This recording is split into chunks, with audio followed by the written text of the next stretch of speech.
Hey there, fun food fans.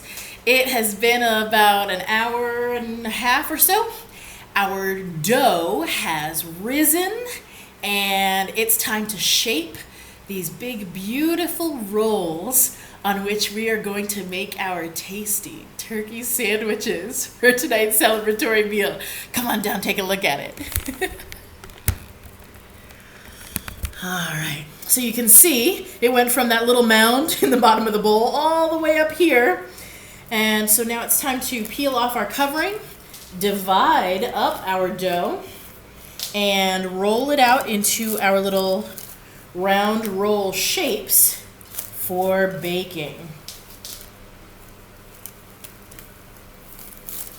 Alrighty. I'm going to start by just digging in with my knife here on the top. And I'm just going to cut it into 4. That's just going to help us shape the dough a little bit more. Whew, you can see how quickly that deflated. Get a little flour on my knife here.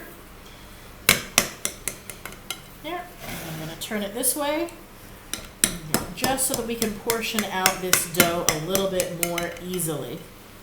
And then I'm going to dust my surface here with some more bench flour. And start with just 1/4 of that dough. I'm going to get in here with my spatula to help me kind of divide it up a little bit better. There we go. Oh, this is feeling a little sticky. I'm just going to get in here with my hands. There we go.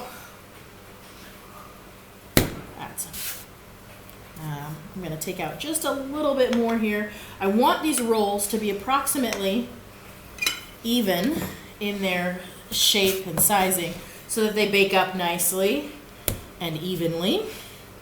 And all I'm going to do once I've got this division here is divide this in half and cover up this dough that we're not portioning until we're ready for it. Okay. Over on the side here I have my tray that has been covered with baking paper, and what I'm going to do, go. Like I said, this dough is just a little bit stickier than I was anticipating. I'm going to cut this little bit that we just portioned out in half. There we go. Set that piece aside. And we're just going to shape this roll. I don't want too much flour on here. I want just enough to help keep it from sticking to me and to the board. And I'm just pinching in these sides here, like this. Giving it a little stretch, and then I'm going to flip it over so I have a nice round ball. And that is what I'm going to put into the pan here. And as I'm portioning this out, I'm going to end up making about 6 rolls here for this. That's going to make a couple of nice sandwiches for our family of 3.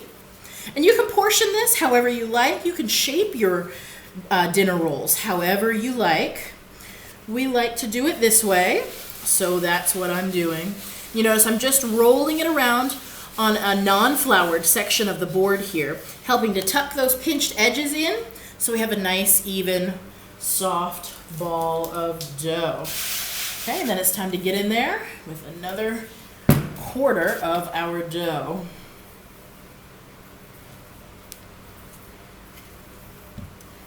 Turn that out of the bowl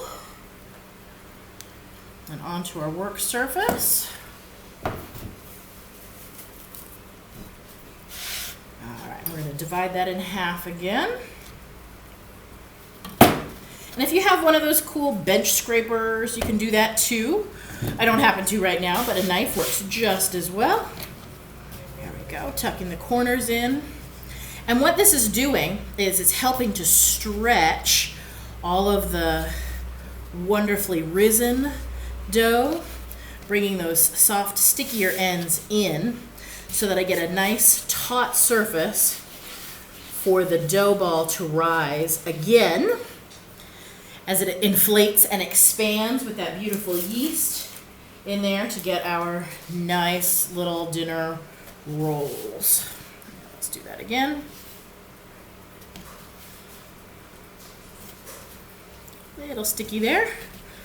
That's okay. That moisture helps us to know that our dough is going to be nice and tender. Not at all dried out, which you definitely don't want in a bread roll, right? All right, 1 more quarter of the dough will fit in this pan, and then I'm going to shape the last remaining quarter of the dough in a different way. I'm not sure exactly how just yet.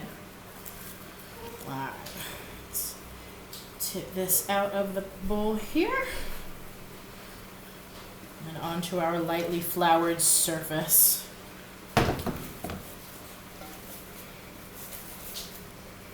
Alright, we're going to cut this in half. Oh, that got extra sticky, didn't it? That's okay.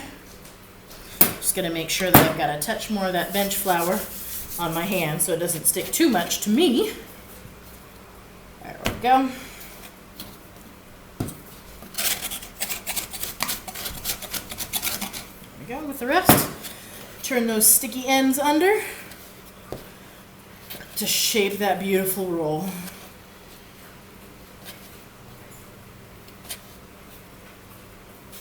There we go. Oh, these pretty round balls of dough, and you can see it's got that wonderful little jiggle to it. Isn't that beautiful? All right, and our last one here.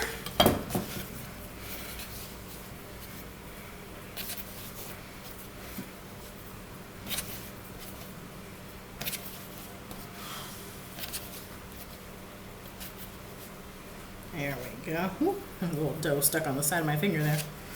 All right. There we go. These look so pretty with their little flecked pieces of chunks of sweet potato and diced cranberry. Oh, that's going to be lovely. All right. So you see we've got them here in their pan, nicely spaced. These are going to rise just a little bit more before they pop into the oven to bake up nice and golden and soft and delicious. And then I'm going to show you what we did with all those juicy little bits and baubles that we had that were helping to roast our turkey in the oven, because we're going to turn that into another delicious component of this celebratory dish. Come on back to the next part, which is going to be at the stove, and I'll show you how we do that.